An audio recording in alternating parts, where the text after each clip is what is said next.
салом дӯстону мухлисони ҳамешагии барселона ва канали Барса ТЖ.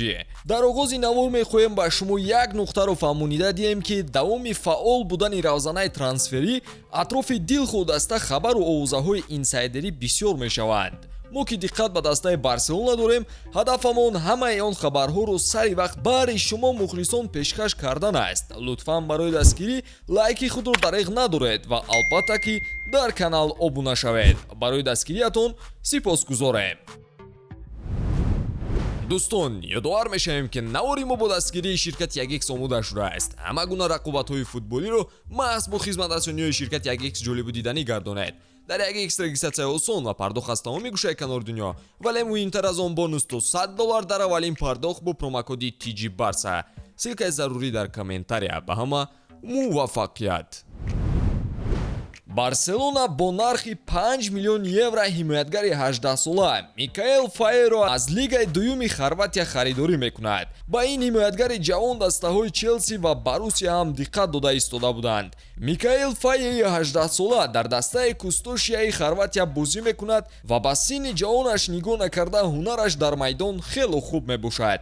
тибқи иттилои Фабритсио Романо, Барселона аллакай шартномаи пешакиро бо ин ҳимоятгар бастааст ва ҳамаи ҳуҷҷатҳо ба зудӣ имзо хоҳад шуд. маблағи трансфер беназардошти бонусҳо 5 миллион евроро ташкил медиҳад. Фаеи 18-сола дар ҳайати Кустошия ки дар дивизиони дуюми Хорватия бозӣ мекунад, ҳунарнамоӣ дорад. гуфта мешавад ки барселона дар ин футболбози сенегалӣ дар оянда ситораи футболиро мебинад. барои каталониё пурра сохтани хатти дифоъ яке аз ҳадафҳои асосии даста аст. агар ин трансфер амалӣ шавад, шояд ки ин бозингарро ба дастаи асосӣ шомил накунанд. аз лигаи дуюми Хорватия бозингар гирифтану пурра сохтани ҳайат аз ҷониби Барса ягона афзалият муқобили гигантҳои аврупоӣ ба Барса намеорад.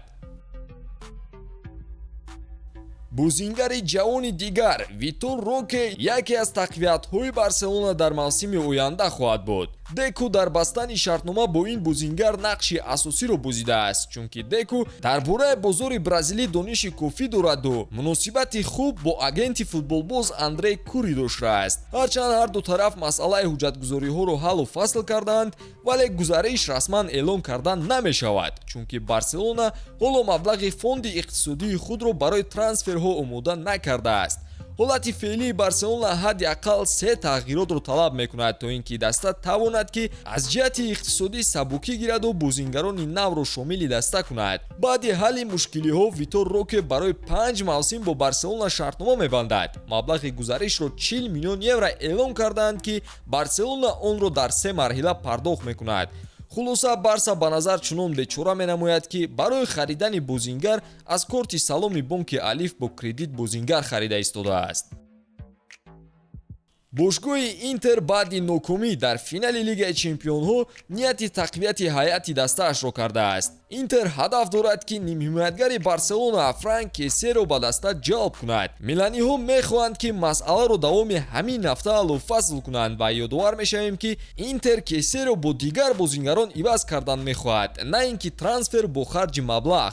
бошгоҳи Интер ба Каталониё ҳамлагар Хоакин Корея ва ҳимоятгари канорӣ Дензел Думфрисро пешниҳод кардааст ки ба гуфтушунӣ дохил кунанд, аммо ин вариант ба нилнориҳо писанд наомадааст. ба ҷои онҳо Барселона мехоҳад ки Марсело Брозовичро ба даст дорад. Барселона мехоҳад Кесеро фурӯшад, на ин ки бо касе иваз кунад, аммо хоҳиши Кесе барои бозгашт ба серияи А метавонад ба гуфтушунӣ мусоидат кунад. якчиро гуфтан мехоҳем ки агар даста ба ҳимоятгари канорӣ ниёз дошта бошад, пас чаро Думфрисро қабул надорад? новаста аз мушкилиҳои қаблӣ дар бозиҳои Барса ва Интер, ин ҳимоятгар ҳунари хубро дар мавқеи худ нишон дода истодааст. ба ин гуфтаҳо розӣ шуда метавонед шумо ё не? омадомади дигаронро гуфтем, биёед акнун ба хабари фурӯши бозингарон менигарем. барселона мехоҳад ки тобистони имсол барои Ферран Торрес ҳадди аққал 40 миллион евро ба даст дорад. хабар медиҳад нашрияи Mundo Deportivo.